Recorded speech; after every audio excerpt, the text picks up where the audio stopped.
মামা ব্রেক করলা কেন? একদম ওর গায়ের উপর দিয়ে চালিয়ে দাও।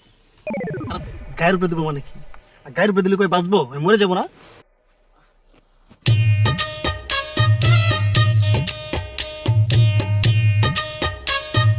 মরুক, আমি তো মারতেই চাই ওকে। এই কি কইতেছো এসব তোমরা? গাড়ি পিছাও। পিন্টু, গাড়ি পিছাইতে কও।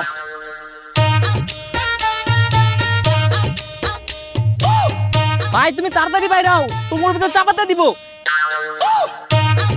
এটা বিড়ির ফ্যাক্টরি, অনেক ভরসা নাই। আরে কেমনে বেরোম? আমার লুঙ্গি আটকে গেছে। আরে ভাই লুঙ্গি খুললা বাইরে আও, লুঙ্গি গেলে লুঙ্গি পাইবা, জীবন গেলে কিন্তু জীবন পাইবা না ভাই। লুঙ্গি খুললে গেলে আমার ইজ্জত শেষ হয়ে যাবে, বুঝছ না? আয় গাড়ি তাতে ধাক্কা দে।